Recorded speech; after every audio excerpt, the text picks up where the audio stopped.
All his years at the company had this happened, this complete isolation. Something was very clearly wrong. Shocked, frozen solid, Stanley found himself unable to move for the longest time. But as he came to his wits and regained his senses, he got up from his desk and stepped out of his office.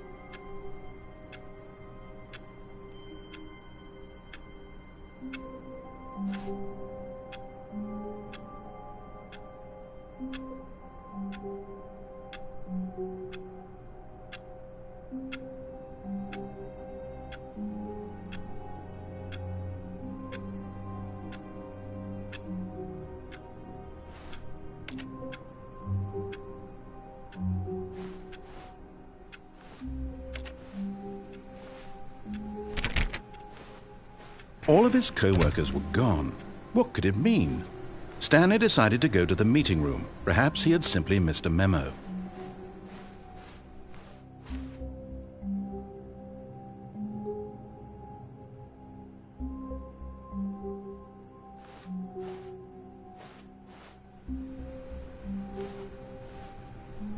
Stanley lifted the bucket into his arms, and a wave of comfort rushed over him.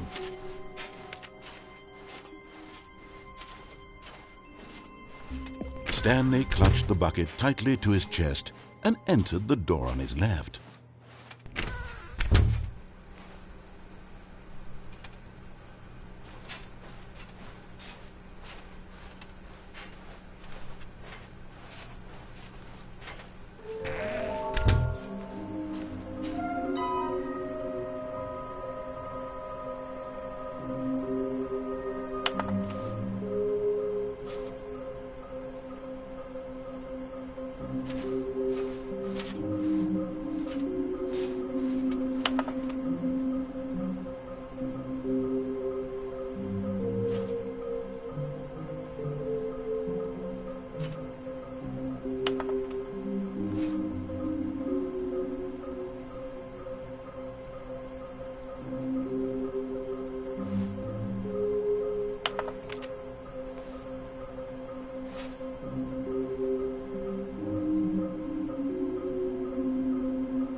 Coming to a staircase, Stanley and the bucket walked upstairs to the boss's office.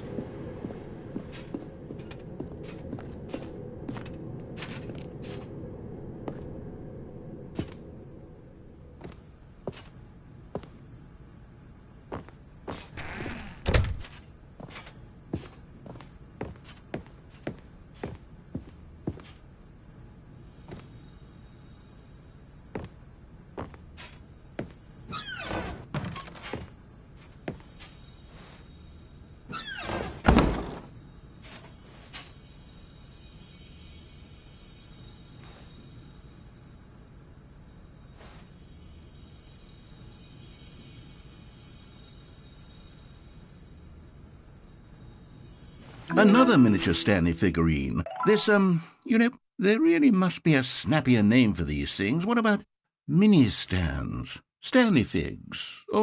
What about Stanlerines? Yes, I think I like that. Another Stanlerine under your belt.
Stepping into his manager's office, Stanley was once again stunned to discover not an indication of any human life.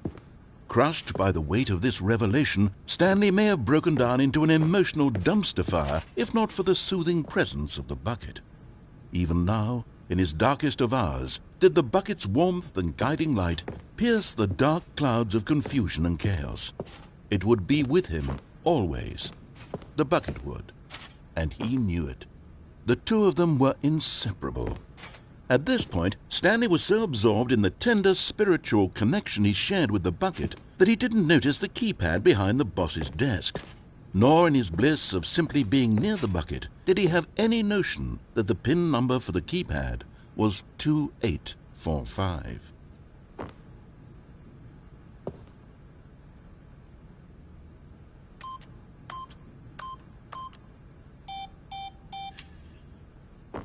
Stanley just sat around twiddling his thumbs.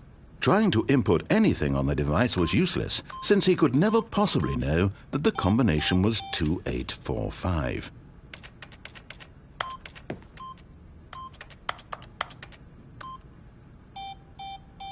"2845.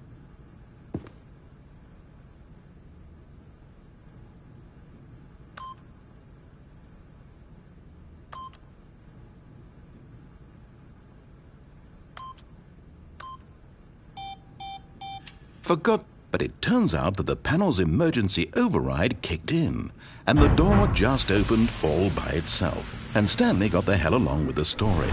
Well, whoop-de-doo.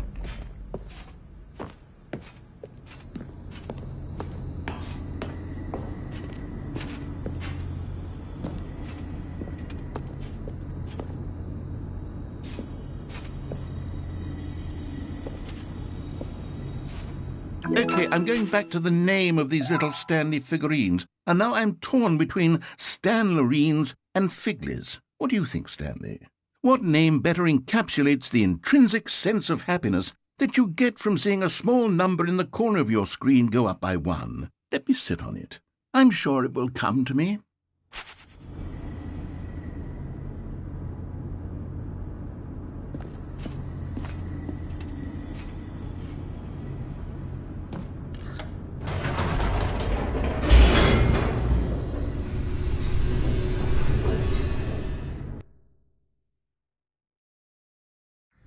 The elevator raced downward, plummeting towards an unknown fate. It would be all Stanley could do to keep himself together, if not for the bucket. Soothing him, comforting him, reassuring that in this darkest moment of uncertainty, he would be all right. The bucket is here for you, Stanley. Everything will be fine.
Stanley and the bucket walked straight ahead through the large door that read, Mind Control Facility.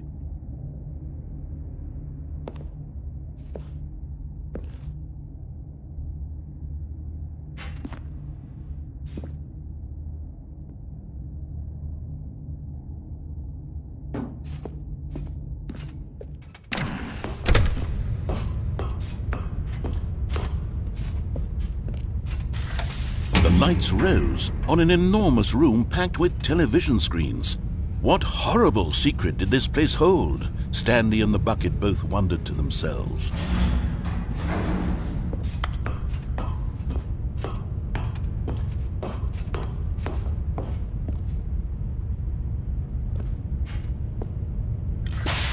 The monitors jumped to life, and Stanley nearly dropped the bucket in shock. Everyone in the office was being videotaped, monitored like guinea pigs.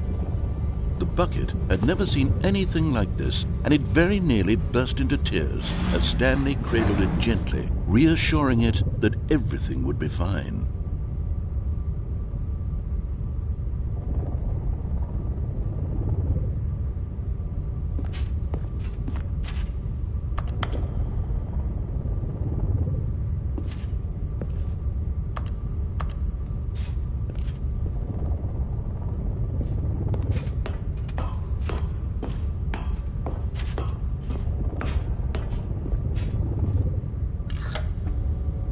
Was the bucket under the mind control facility's influence as well?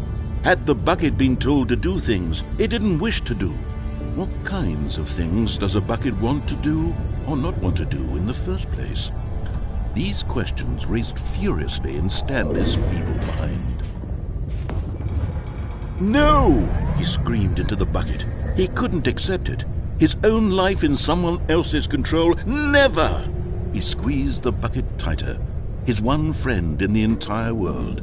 At this point, he could trust no one except for the bucket.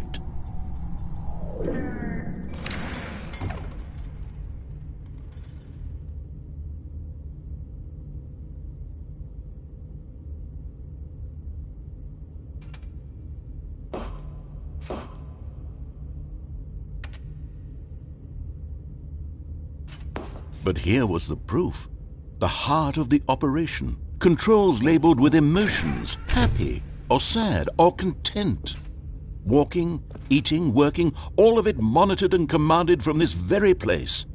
And as the cold reality of his past began to sink in, Stanley decided that this machinery would never again exert its terrible power over another human life. For he and the bucket would dismantle the controls for good. Two best friends, Stanley and the bucket, up against the world. They high-fived in a really cool way, and the bucket made a sassy comment about taking down the system.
When at last they came to the source of the room's power, Stanley and the bucket knew. But at the last second, the bucket jumped in and pressed the button to turn on the controls. Stanley gasped in horror. Had this been the bucket's plan all along? To take over the machine and claim the power for itself? How could the bucket have betrayed him like this? Stanley was prepared to throw the bucket away in disgust when suddenly an image appeared upon the enormous screen. Birds. Silly, silly birds. The control buttons became active again.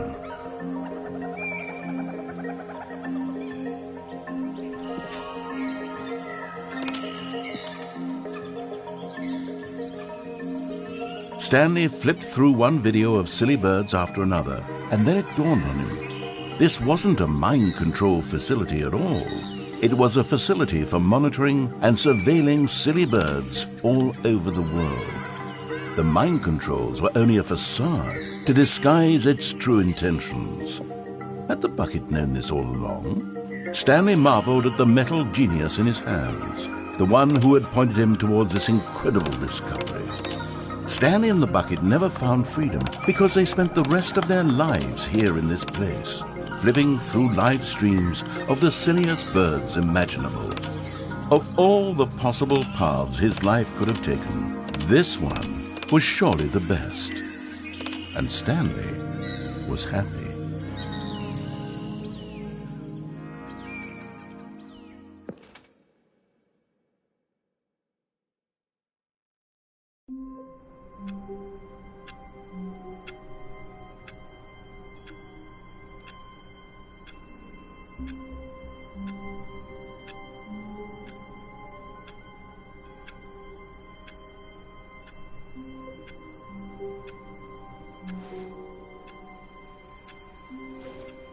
All of his co-workers were gone. What could it mean? Stanley decided to go to the meeting room. Perhaps he had simply missed a memo.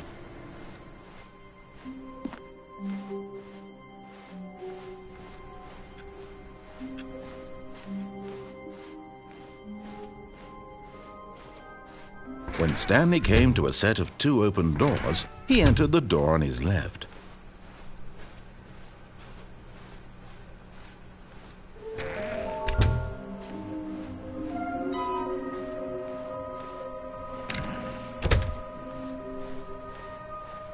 Coming to a staircase, Stanley walked upstairs to his boss's office.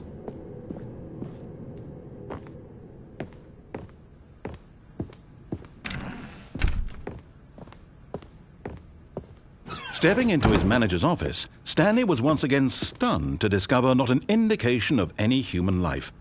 Shocked, unraveled, Stanley wondered in disbelief who orchestrated this. What dark secret was being held from him? What he could not have known, Stanley was in such a rush to get through the story as quickly as possible, he didn't even have a single minute to just let the narrator talk. That kind of anxiety isn't healthy, so he relaxed for a few moments with some calming New Age music.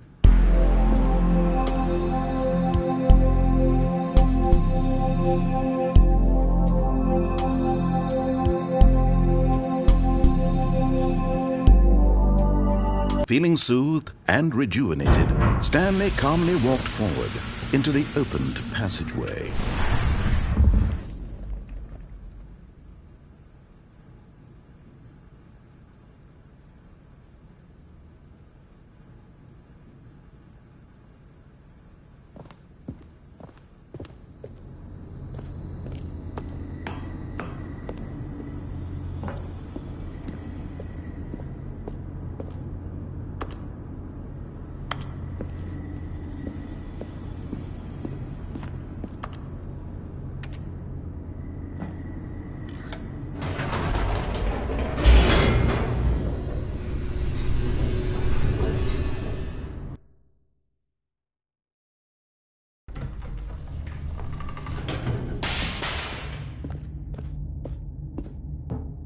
Stanley walked straight ahead through the large door that read Mind Control Facility.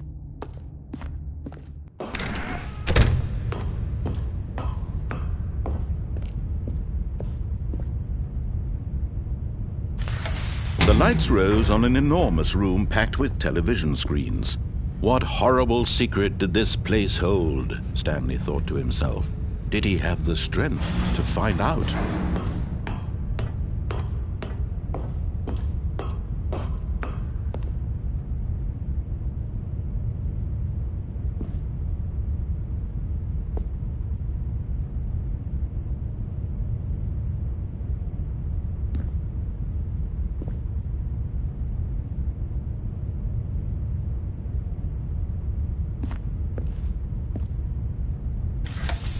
Now the monitors jumped to life, their true nature revealed. Each bore the number of an employee in the building, Stanley's co-workers. The lives of so many individuals reduced to images on a screen, and Stanley, one of them, eternally monitored in this place where freedom meant nothing.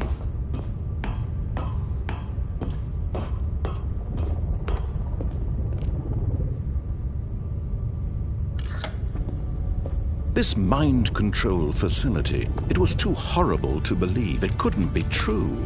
Had Stanley really been under someone's control all this time? Was this the only reason he was happy with his boring job? That his emotions had been manipulated to accept it blindly?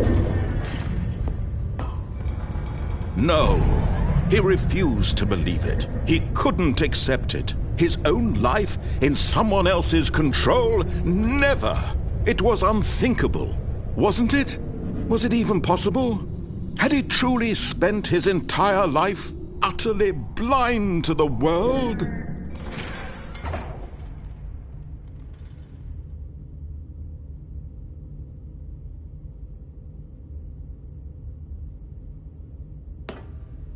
But here was the proof, the heart of the operation. Controls labeled with emotions, happy or sad or content, walking, eating, working, all of it monitored and commanded from this very place. And as the cold reality of his past began to sink in, Stanley decided that this machinery would never again exert its terrible power over another human life, for he would dismantle the controls once and for all.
And when at last he found the source of the room's power, he knew it was his duty, his obligation, to put an end to this horrible place and to everything it stood for.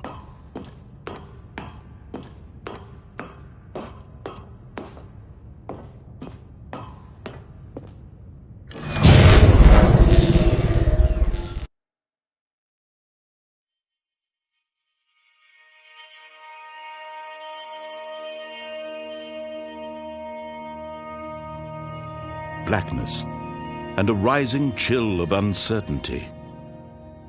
Was it over? Yes! He had won! He had defeated the machine, unshackled himself from someone else's command. Freedom was mere moments away. And yet, even as the immense door slowly opened, Stanley reflected on how many puzzles still lay unsolved. Where had his co-workers gone? How had he been freed from the machine's grasp? What other mysteries did this strange building hold? But as sunlight streamed into the chamber, he realized none of this mattered to him, for it was not knowledge or even power that he had been seeking, but happiness. Perhaps his goal had not been to understand, but to let go. No longer would anyone tell him where to go, what to do, or how to feel. Whatever life he lives, it will be his. And that was all he needed to know. It was perhaps the only thing worth knowing. Stanley stepped through the open door.